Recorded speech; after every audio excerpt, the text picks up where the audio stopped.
তোমাদের সবাইকে সকাল সকাল গুড মর্নিং জানিয়ে আমি আমার রান্নাঘরে চলে এসেছি। আজকে আমার রান্নাঘরে কি কি রেসিপি করেছি সেটা একটু দেখিয়ে দেবো, কিন্তু রেসিপির সময় আমি আর ভিডিও করতে পারলাম না, যেহেতু আমি তোমাদেরকে আগেই আমার একটু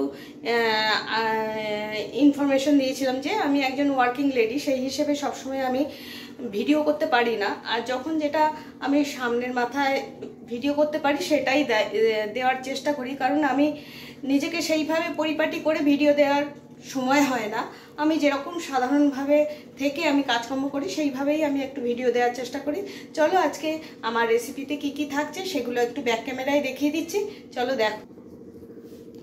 এই হচ্ছে আমার রেসিপি, আর এই রেসিপির মধ্যে আমি বলে দিচ্ছি, এটা হচ্ছে কচু শাক চিংড়ি মাছ, এটা হচ্ছে পটল ভাপা, এটা হচ্ছে চিকেন, আর এটা হচ্ছে সোয়াবিন আলুর তরকারি, এটা গাটি কচু দিয়ে রুই মাছ, আর এটা হচ্ছে শুটকি মাছ বাটা।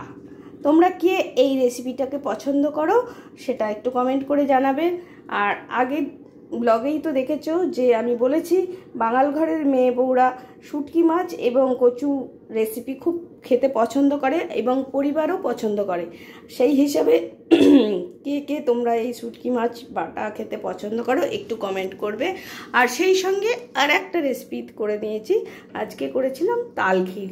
দেখো এই তাল ক্ষীরটা দেখতে ঠিক এরকম হয়েছে।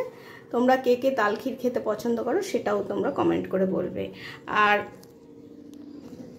তোমাদেরকে আমি আরেকটু জানাই, তোমাদের অশেষ অশেষ ধন্যবাদ যে তোমরা আমাকে এইভাবে সাপোর্ট করছো, আগেও করেছো এখনও করছো। আমি আশা রাখবো আগামী দিনেও আমাকে এইভাবে সাপোর্ট করে আমার পাশে থাকবে। তোমাদের আর একবারও তোমাদের ধন্যবাদ জানাই।